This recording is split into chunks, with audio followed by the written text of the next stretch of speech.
Good morning, students. Good morning, sir. তোমরা সবাই ভালো আছো তো? Yes, sir. বাহ, তাহলে সবাই ভালো আছো। তাহলে এখন তোমাদের হচ্ছে শিক্ষা বিজ্ঞানের ক্লাস। তো আগের দিন আমি কি আলোচনা করেছিলাম মনে আছে? কে কে পড়াশোনা করেছো দেখি? তুমি বলো তো? বাহ, ভেরি গুড। বসো। তাহলে সবাই মনে আছে তো আগের দিন আমরা আলোচনা করেছিলাম নিয়ন্ত্রিত শিক্ষা। সেই নিয়ন্ত্রিত শিক্ষা সম্পর্কে আজকে বিস্তারিত আলোচনা করব। বুঝলে? তাহলে তোমরা বলো তো নিয়ন্ত্রিত শিক্ষা বলতে আমরা কি আলোচনা করেছিলাম কারো মনে আছে একটু? দেখি বলো। যে শিক্ষার মাধ্যমে নিয়ম শৃঙ্খলা থেকে নির্দিষ্ট সময়সীমা আবদ্ধ থাকে নির্দিষ্ট শিক্ষা বলতে যেমন বিদ্যালয়ে পাঠ্যসূচি থাকে কিছু সময়সীমা থাকে। আরো কেউ বলবে? হ্যাঁ,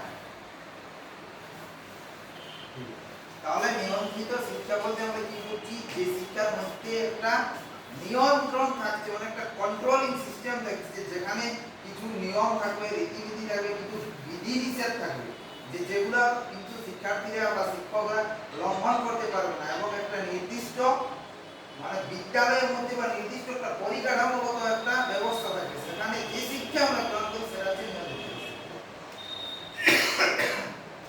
তাহলে দেখো এই নিয়ন্ত্রিত শিক্ষা আমরা যদি প্রথমে বলি যে নিয়ন্ত্রিত শিক্ষাটা আমাদের কোথা থেকে এসেছে, একটা শব্দ আমরা যদি লক্ষ্য করি তাহলে মনে করো দেখো নিয়ন্ত্রণ, একটা শব্দ পাচ্ছি নিয়ন্ত্রণ মানে কি? তাহলে তুমি বলো তো নিয়ন্ত্রণ মানে কি? নিয়ন্ত্রণ মানে কন্ট্রোল করে রাখা যেটাকে আচ্ছা, মানে একটা সিস্টেমের মধ্যে রাখা, যে তার বাইরে এমন কিছু নিয়ম কানুন থাকবে যে তার বাইরে কিন্তু আমরা অতিক্রম করে যেতে পারি না, মানে যেটা সবার জন্যই কিন্তু প্রযোজ্য, সবার জন্যই, যে কারোর জন্য আলাদা বা ব্যতিক্রম কিছু না। বাহ, বসো, ঠিক আছে। তাহলে আমাদের আজকের আলোচনার বিষয় হচ্ছে নিয়ন্ত্রিত শিক্ষা। এই নিয়ন্ত্রিত শিক্ষা শব্দটা আমাদের নিয়ন্ত্রণ থেকে এসেছে। নিয়ন্ত্রণ হচ্ছে একটা কন্ট্রোলিং সিস্টেম, যেখানে আমরা একটা নির্দিষ্ট নিয়ম কানুন, নির্দিষ্ট পাঠ্যক্রম এই ধরনের থাকবে, সেগুলো হচ্ছে নিয়ন্ত্রিত শিক্ষা। তাহলে এরপর তোমরা বলো তো যে আমরা নিয়ন্ত্রিত শিক্ষা কাকে বলে বুঝতে পারলি? তাহলে এই নিয়ন্ত্রিত শিক্ষার বৈশিষ্ট্য কি হতে পারে বলো সাথী, একটা বলো বৈশিষ্ট্য।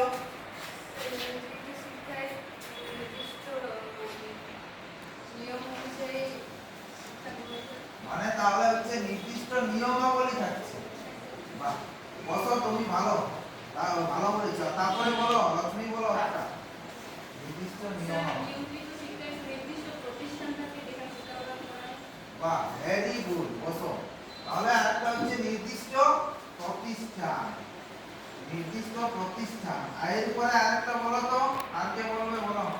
দীপ্তি, বলো একটা। নির্দিষ্ট সময়সীমা থাকে।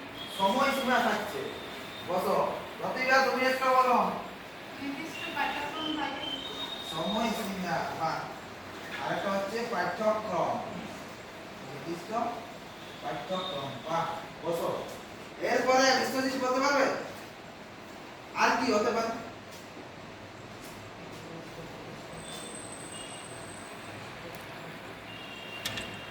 নির্দিষ্ট সময়ে স্কুলে আসা দেওয়া, মানে একটা নির্দিষ্ট সময়ে বিদ্যালয়ে আসি, আবার নির্দিষ্ট সময়ে বিদ্যালয় থেকে ছুটি হয়। তার মাঝে আমাদের কিছু মানে নির্দিষ্ট সময়সূচি থাকে, বা যেটাকে আমরা কি বলি রুটিন মাফিক পড়াশোনা। এবং এখানে একটা ভালো বৈশিষ্ট্য দেখো, এইখানে শিক্ষক এবং শিক্ষার্থীর মধ্যে যে আন্তঃসম্পর্ক, এই সম্পর্কটা হচ্ছে মুখোমুখি সম্পর্ক থাকছে, ফেস টু ফেস যে রিলেশন, সেটা কিন্তু আমাদের এই প্রাতিষ্ঠানিক শিক্ষার মাধ্যমেই ঘটে থাকছে। বসো, এরপরে এই নির্দিষ্ট মানে নিয়ন্ত্রিত শিক্ষার বৈশিষ্ট্য জানো। এরপরে এর মাধ্যমে একটা ত্রুটি কি হতে পারে বা সীমাবদ্ধতা কি থাকতে পারে? আমরা তো অনেক কিছু দেখি যে বিধিনিষেধ থাকছে, নির্দিষ্ট নিয়মাবলী, নির্দিষ্ট প্রতিষ্ঠান, নির্দিষ্ট পাঠ্যক্রম, নির্দিষ্ট সময়সীমা। তার ত্রুটি কি হতে পারে বলো তো? বলো না তুমি একটা। স্যার এক্ষেত্রে সময় বেশি লাগবে। একটা সময় বেশি লাগবে। বসো, আর বলো সাথী। যারা মানে স্কুলে আসতে পারে না মানে যাদের বয়স পার হয়ে গেছে তারা আর এই নিয়ন্ত্রিত শিক্ষার মধ্যে পড়াশোনা করতে পারবে না বা আসতে পারবে না। ভালো বলেছো বসো। তাহলে যাদের বয়স অতিক্রান্ত হয়ে গেছে মানে অতিক্রান্ত বয়স যখন হয়ে গেছে তখন কিন্তু আর তারা বিদ্যালয়ে শিক্ষা গ্রহণ করতে পারবে না। আর কি বলো বলো না তুমি? যে মানে শিক্ষার্থীরা অন্যান্য কাজের সাথে যুক্ত রয়েছে তারা কিন্তু সময় শিক্ষা গ্রহণ করতে পারে না, তাদের ক্ষেত্রে একটু অসুবিধা হয়। বেশ ভালো বলেছো। মানে যারা কোনো কাজে নিযুক্ত আছে বা কোনো প্রফেশনে যুক্ত আছে তারা তো আর নিয়ন্ত্রিত শিক্ষাতে সময় দিতে পারছে না। হ্যাঁ বসো, বুঝতে পারলে? বসো। তাহলে যারা মানে চাকরিরত আছে যারা আছে তারা কিন্তু নিয়ন্ত্রিত শিক্ষাতে আসতে পারছে না। আর কি সমস্যা হতে পারে বড় দিকটি? আচ্ছা, অনেক সময় কি হয় দীর্ঘ সময় ব্যাপী তার জন্য সময়সীমাটা বেশি থাকার কারণে বাচ্চাদের একটা কি হচ্ছে মানে তার একটা হীনমন্যতা বোধ আসছে তাদের মধ্যে, যে তাদের কি হচ্ছে যে এতক্ষণ সময় হলো যে বিদ্যালয়ে যাব, তার জন্য তারা একটা কি মানে হীনমন্যতায় ভুগছে। বসো। আর সাথী কি বলবো বলতেছিল বলো? মনে পড়ছে না? আজ যাবা বলো। স্যার, যেহেতু এটা উপর নিয়ম শৃঙ্খলা মেনে চলতে মানে চলে, তাই শিক্ষার্থীরা এটা থেকে চাপ শুরু করে। চাপ শিক্ষার্থীদের মধ্যে একটা সৃষ্টি হলো। বাহ, ভালো বলো। তাহলে আরেকটা হচ্ছে চাপ যুক্ত, মানে সেখানে বেশি পরিমাণে কি থাকে নিয়ম শৃঙ্খলা থাকে, একটা মানসিক চাপে তারা ভোগে। বুঝতে পারে? তাহলে এই সমস্যাগুলো আমাদের সৃষ্টি হয়। তাহলে অতিক্রান্ত বয়স যদি হয়ে যায় মানে বয়স যদি বেশি হয়ে যায় তাহলে নিয়ন্ত্রিত শিক্ষার অধীনে আসতে পারে নাই। আবার যদি নিয়ন্ত্রিত শিক্ষার মধ্যে যদি কেউ কোনো চাকরিতে যুক্ত থাকে তখনও কিন্তু এই নিয়ন্ত্রিত শিক্ষাতে আসতে তারা পারে না। বোঝা গেল? তাহলে আমরা নিয়ন্ত্রিত শিক্ষার বৈশিষ্ট্য জানলাম, সমস্যা জানলাম। এরপরে আমরা যদি তাহলে তারা যদি নিয়ন্ত্রিত শিক্ষাতে আসতে পারছে না তাদের জন্য কি ব্যবস্থা আছে আমাদের দেশে বলো তুমি? স্যার, ওই ওপেন স্কুল, ওপেন ইউনিভার্সিটি। তাহলে দেখো যেগুলো আমরা মানে যারা চাকরি করছে তাদের যদি ওই তো মানে ডিগ্রি বাড়ানোর জন্য বা চাকরিতে তাদের যে সুযোগ মানে প্রমোশনের জন্য উত্তীর্ণ হওয়ার জন্য বা চাকরিতে লেভেলটা বাড়ানোর জন্য তাদের এডুকেশন লেভেলটাকে বাড়াই, তাহলে সেটাকে বলা হচ্ছে কি শিক্ষা বলা হয়? মুক্ত শিক্ষা বলা হয় বা প্রথা বহির্ভূত শিক্ষা বলা হয়। বা বসো। তাহলে আরেকটা হচ্ছে নিয়ন্ত্রিত শিক্ষার সাথে হচ্ছে প্রথা বহির্ভূত শিক্ষা। আরেকটা শিক্ষা আছে কি বলো তো? প্রতিভা বলতে পারবে? বলো। অনিয়ন্ত্রিত শিক্ষা। তুমি যে বললে অনিয়ন্ত্রিত শিক্ষা, তাহলে অনিয়ন্ত্রিত শিক্ষাটা কোথায় পাই আমরা? পরিবারে, তারপরে মানে পাড়াতে, ক্লাবে, বাহ, মানে স্কুল বিদ্যালয়ের বাইরে যে মানে পরিবার থেকে বা কোনো মেলা থেকে কোনো হয়তো সেখানে মানে নিয়ন্ত্রিত শিক্ষার বাইরে বাইরে মানে যেটা আমরা ছোটবেলা থেকেই শিখে আসি সেটা হচ্ছে অনিয়ন্ত্রিত, যেখানে কোনো নিয়ম নেই। দেখো এই প্রথা বহির্ভূত শিক্ষা তো কিন্তু একটা নিয়ম আছে, নির্দিষ্ট পরীক্ষা দিতে হবে, একটা টাইম লিমিটেড আছে, সেখানে কিন্তু মানে প্রত্যেক দিন তাকে শ্রেণীকক্ষে যেতে হয়নি, ফেস টু ফেস তার কোনো রিলেশন নেই, কিন্তু সেখানে কি হচ্ছে প্রথা বহির্ভূত শিক্ষাতে একটা নির্দিষ্ট সময়সীমার মধ্যে তাকে সেই পরীক্ষাটাকে দিতে হবে। আর কিন্তু এই অনিয়ন্ত্রিত শিক্ষা কি, অনিয়ন্ত্রিত শিক্ষাতে কোনো বিধিনিষেধ নেই আর কোনো পরীক্ষা নেই, যেখানে আমরা সেইগুলো কি করি মানে সমাজের বিভিন্ন রীতিনীতি থেকে শিখি বা কোনো খেলার মাঠে শিখি বা কোনো অনুষ্ঠান থেকে শিখি বা বাবা মাদের কাছ থেকে শিখি, মানে আমাদের বয়োজ্যেষ্ঠ ব্যক্তি যারা আছে তাদের কাছ থেকে শিখি। বাহ, বসো।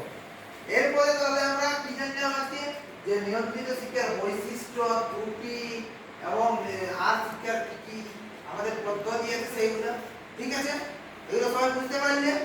তাহলে আমি কিন্তু নিয়ন্ত্রিত শিক্ষার বৈশিষ্ট্যটা বুঝছি। এরপরে বলো যদি নিয়ন্ত্রিত শিক্ষা আমাদের মধ্যে বা আমাদের এই শিক্ষা পদ্ধতির মধ্যে না থাকতো তাহলে কি সমস্যার সম্মুখীন হতে পারতাম? নিয়ন্ত্রিত শিক্ষা যদি না থাকতো তাহলে আমরা কি সমস্যার সম্মুখীন হতে পারতাম বলো? শিক্ষার্থীরা কোনো নিয়ম শৃঙ্খলা শিখতো না, যার